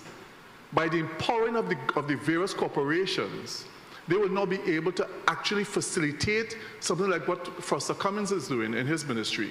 Facilitate a level of business entrepreneur to be able to service and do so many things for the corporation. I see this as such a brilliant opportunity. And to me, I see this as a business for you, a business for you, a business for you. Once you're interested in becoming and gaining your own income and not totally dependent on the government. So, Prime Minister, I want to ask the question. Was this part of the focus, was this part of the vision in terms of what went, in terms of the whole local government improve legislation to ensure that local government take off their short pants, put on their long pants, and really become soldiers of their own destiny, and really and truly being the true representative and creating that clear demarcation from the responsibility of an MP and the responsibility of a councillor or local government. To me, this is the vision behind it. Well, yes, it was, and as I said earlier on, we didn't arrive at this position vaiki-vai. We arrived at this location after serious examination of the possible. What can happen? I can tell you, when I just came into the parliament, I served in the Senate with one senator, a very distinguished lawyer who was a pillar of the Senate at the time, Senator Gerard Furness Smith. And way back then, this whole question of whether go as local government was in front of us. And his position was that maybe we should not have all these local government bodies. We should simply have a proper one layer of government that functions across the country, and local government is superfluous. He was in the minority on that, but that was his view. The general view that was accepted by the wider parliament and the country at large is that the divisions that we have are useful, because it allows you to have a division of responsibility, and hopefully more effort will be paid to a larger number of people over a larger area. I mean, the people in the city might not see it that way, but they see a different problem, that they have so many things that local government is responsible for that are not being properly handled, that they too have a complaint. The people in the rural districts, they have that problem too, but somebody 50 or 60 miles away at the other end of the country is making the decision for them, and then the whole outcome of that, you know what that means. Your priority is not their priority, and certain things don't happen. And it also has to do with the distribution of resources, where there's a view that the urban areas have an easier route to accessing resources than the rural areas. But there's good quality rural life to be had if certain things are available in the rural districts. And the general feeling is that no child or no citizen should be disadvantaged to the point because of where they are located in the country. And local government is the insurer for that. That if you live in Toko, you live in Tabakit, you live in Bayari, you live in Sijos, that should not be a handicap because you're there. If we properly manage the distribution of resources and responsibilities, then the child in Sijos or the elderly person in Sijos will have a certain amount of caring being done by the government, largely through local government responses. And that is what I'm talking about. Because there are a number of things now that are in the realm of central government responsibility, which could easily devolve onto local government responsibility and resource. Something like managing unemployment. Why can't that be a local government thing? Let me give you a little idea. The colonial masters, if they were masters at all, they planted in this country some teak plantations. We, in many, many years now, have been harvesting that teak. In today's world, you could sell teak when you don't have oil or don't have gas. There's a market for cultivated teak, because many people who use teak around the world have banned wild teak from wild forests and would only buy teak from cultivated growth. I don't know that we, in our recent history, have planted much. Every year, the sawmills get an allocation and they go there and they cut smaller and smaller teak. But if a corporation has land, like those corporations where the Caroni lands fall into them, and some of those lands are not good for agriculture, for producing crops and so, because of the nature of the soil, but they're good for forest. Why can't a corporation plant 10 acres a year, and after 10 years you have 100 or 1,000 acres, and then you would have done for this country what the colonials did for us, allowing us to harvest teak now. And not only teak, we can plant mahogany, we can plant sip, we can plant pine. And you could use that as employment creation, providing you can get the workers to work for the money you're going to give them. But of course, if you're going to do that, you have to have a nursery that creates the planting material. That nursery will require people who can do the breeding of the planting material. So you see how employment is created?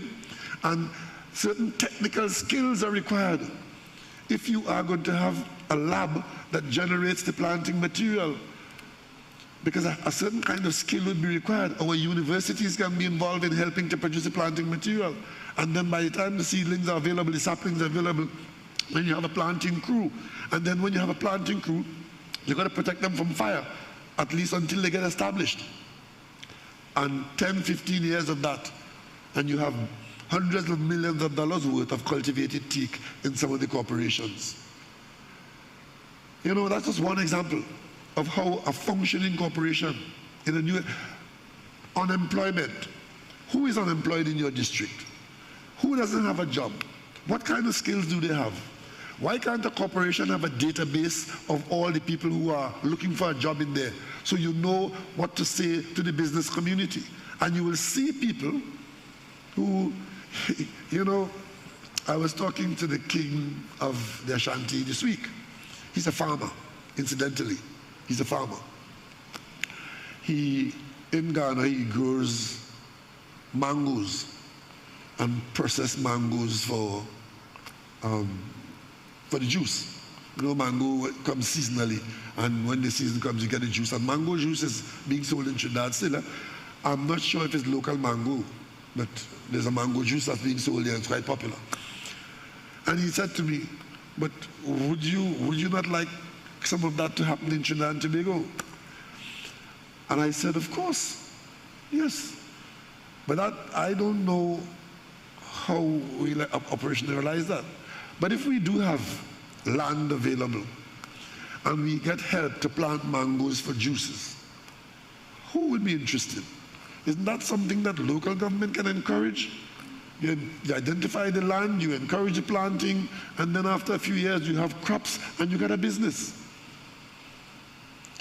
So those are the kinds of possibilities. Do things then that we're not doing now. Small contractors to do road maintenance. Look, the biggest issue in this election is potholes, road maintenance. Many of the big contractors not interested, or the economics don't make it sensible to put them to do road maintenance. But what about small contractors? A small contractor handling a certain number of roads in a particular district, keeping them maintained, serviced. One of the big problems we have in our country is that we have roads that we don't have any drains. Right? You build the drains and you strengthen the road, and then you don't have to keep maintaining it as often as you have to, because you have proper drains on the road, and then you clean it. But all of this is underpinned by the principle and the maxim of a fair day's work for a fair day's pay.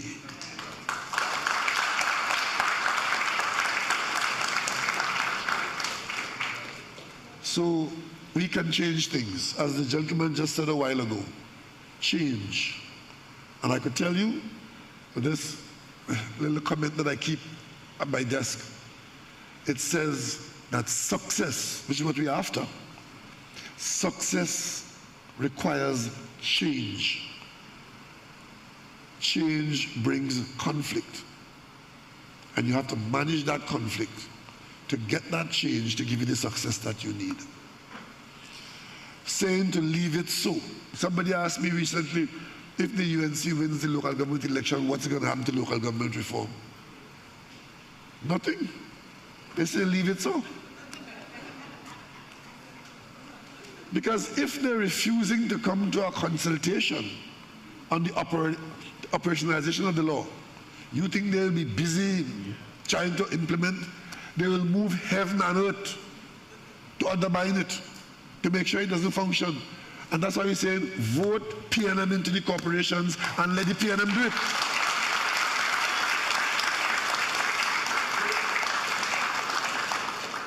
If you could tell me that we have a crime problem, that you make the be-all and end-all of your campaign in this election. The election was a 90-day thing, right? Crime is not a 90-day thing. Long before 90 days and the calling of the election, the crime problem is with us. We are engaging it in a variety of ways. As I talk to you now, we're installing hundreds of cameras around the country as another part of our response to this whole problem. But if you could tell me that you so invested in fighting crime and fighting for the country against criminal conduct, and we in Trinidad and Tobago a few months ago decided to have a symposium on crime, you refuse to come. You come, you spend 5 minutes to go by Mia Motley, you ask for a picture, you get yourself photographing Mia Motley, and you're gone. And when people ask you, but how come you did not stay for the symposium on crime? You know what she said to the country?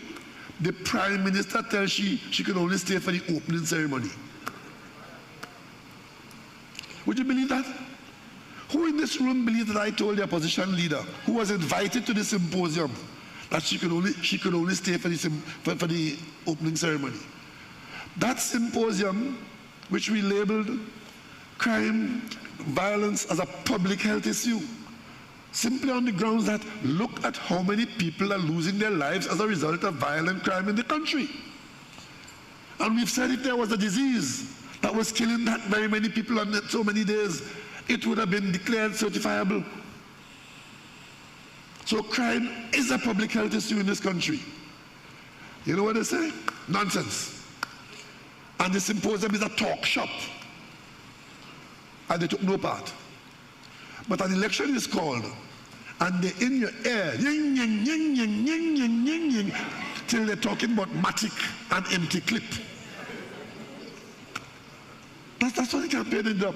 You who took no part in a national symposium, you know when we said we're going to have a symposium, every other government in CARICOM said, yes, good idea, can we come and join you? It became a CARICOM thing. This Trinidad and Tobago idea of talking about crime and what we can do about it and how we could encourage the United States and others to join us, because part of the problem is the guns and the ammunition which are being exported legally and illegally from the United States. As a result of that symposium, which they dismissed, took no part in, bad talk, the United States government is now fully engaged with the entire CARICOM region, including Trinidad and Tobago, where certain decisions have been made public, certain actions have been taken, and already people are beginning to feel the heat from the federal authorities that are now looking at this question of this flow of arms and ammunition into Caribbean countries, into Trinidad and Tobago, like others in the region. You know, but they make an issue of every single thing. One of the conditions that the Americans lay down and encourage us to is that if we're going to strengthen our policing as we have to, because this country, as we are saying no to the Trinidad approach and the give everybody a gun approach, we are saying that we have to have a functioning police system in our country, and we keep strengthening and supporting the police in our country, because that is going to remain our response to the criminal element, the security services of the country. And we need outside help and inside help. So we said, in terms of fighting this issue of information and pursuing the gun smugglers and the gun runners, that we're going to have special police officers who are cleared, vetted to be in those units. Yeah, Bacchanal. As if I've said something shockingly new. Already in the police service, vetting of officers is a standard practice. And we have units in the police service that are vetted. You have to be vetted to be in there, because it is not going to have any prospect of success if you have people in there who are working with the criminal element or committing crimes while they're carrying the police label. Why is that new? If you want to apply to the Commissioner of Police, you have to be vetted. In fact, you have to do a polygraph test. One of them know who want to be Prime Minister, refuse to do the polygraph test because you know you're going to fail it, and walk out of the polygraph test, you know. And when he was told, hello, if you want to be considered for that job, you better go back and do it, he don't like the questions. Because the questions will determine if you are suitable. Whenever you see Megan, ask me if he passed the polygraph test. And ask him why he walked out of the polygraph test. Because he wanted the country to have a commissioner of police who couldn't pass a polygraph test. That's what he wanted. He wanted the country to have a commissioner of police who could not pass a polygraph test. I sent Fitzgerald Hines to Fairfax County in Virginia for two reasons. One, Fairfax County is about the same size population-wise as Trinidad and Tobago. And to see their policing at work, how they police Fairfax County. And one of the things that he came back with from there is that police officers, the number of police officers is a lot less than we have in Trinidad and Tobago. I look at another county in southern United States where they have what we call SRP police here, which is support police officers, who are not really, we use SRP here on a full-time basis more or less, but in that system, the auxiliary police are really auxiliary. They come in every so often, but they are police officers. And you know, they have continuous polygraph testing of their officers. And you are called without notice. Come on in today, you're having your test today. Your phone will ring without notice. You are required to come down to the station to be polygraphed. But in Trinidad and Tobago, where criminals are all over the place, you say that you're going to have a vetted unit to be able to prevent officers from practicing criminality in the police service, and that is a big bacchanal, big political issue in the country. So we're going to be careful what we engage our energies into, because the number of persons who are trying to mislead this population has grown exponentially in recent times. And all of them want authority in this country. But the one thing that separates them from the PNM is the population of criminals and criminality that they associate with themselves as they try to get office in this country. Look at the amount of people who have issues with the police who are on the political platforms. Since when?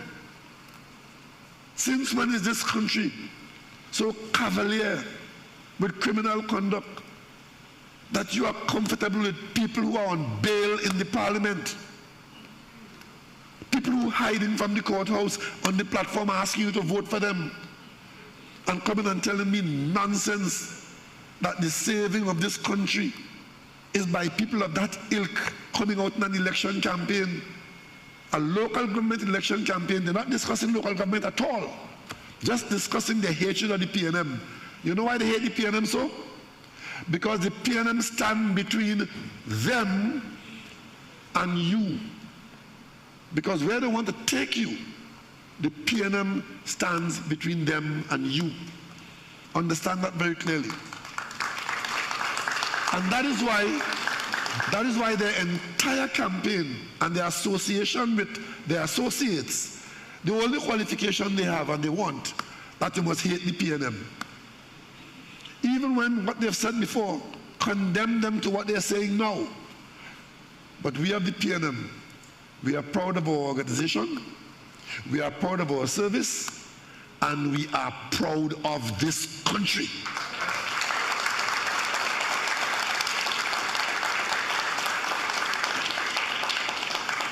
Yesterday, I watched our young people in our national colors join the rest of the world to march in our national stadium. And as Prime Minister of this country, I love them dearly because they represent my country. So all those who spend their time bad-mouthing this place, spreading fear, have nothing to offer to deal with any problem, because we do have many, many problems. It is because we had problems why Dr. Williams created the PNM in 1956, you know. And we started with the first standpipe and the first bridge. And today, we are in the presidency of the United Nations General Assembly as Trinidad and Tobago, the Republic of Trinidad and Tobago. Nation building is an ongoing process, but if we change our values to suit those who hide in from the police, have you all noticed the latest fashion that if you have a problem, the one place you want to go is the courthouse? You have money, you pay lawyers to do all. The one thing they don't want is the day in court. How many parliamentarians in this country have issues with the police and the courthouse? How many? There's one particular case I want to raise with you tonight. There's a case where a former Attorney General has been charged for, the charge is for perverting the course of justice. One of the witnesses in that matter against that Attorney General is a political leader in a party where the Attorney General is a Hefe. I want to ask that particular witness, if he is still a witness for the people, or is he a supporter of the Attorney General who is on that charge? These are things that you all should ask yourself. These are questions you should ask and get answers, because the road they're taking you down could be a rabbit hole of no return. Thank you, Dr. Rowley. Ladies and gentlemen, as we close, can you give a round of applause again for our Prime Minister, our political leader, Dr. Keith Rowley. I want to take the opportunity to thank Dr. Rowley for making himself accessible once again through these conversation series to you, the population, the residents of St. Joseph in this occasion, of La Jolla, and the surrounding regions, to have a discussion with you all, to have a conversation with you all, but most importantly, to hear from you, to hear your questions, to hear your concerns, and to really bring clarity to a lot of the issues, to a lot of the confusion, to a lot of the misinformation that comes to you in traditional and in social media. So, ladies and gentlemen, this conversation series really aims to tackle what the issues that you have and that you are bringing to the forefront. So again, we want to thank not only Dr. Rowley, but yourselves for coming and participating. I hope it was a beneficial session for you all, and I hope it was very enlightening as well. Not only the audience here, but those on television, those participating in social media. We do appreciate your questions and your contribution. As we conclude, ladies and gentlemen, I just want to remind that our conversation series rolls next week, well, actually next Tuesday, on the 8th of August, and you are invited to be our guests as we move to Sangre Grande at the Guayco Secondary School. So look out for the residents, to the residents in Sangre Grande. Please be at the Guayco Secondary School at 7 p.m. in Sangre Grande to participate in another of these informative sessions with Dr. Rowley. So with that being said, ladies and gentlemen, let me say good night to you.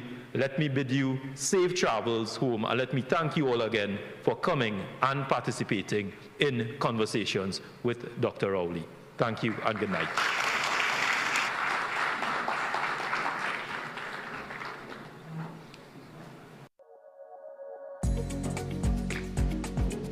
Welcome to Conversations with the Honorable Dr. Keith Rowley. The preceding program was a paid political broadcast. Welcome to tonight's Lotto Plus draw, supervised by independent auditors KPMG and presided over by the National Lotteries Control Board. Good luck, everyone.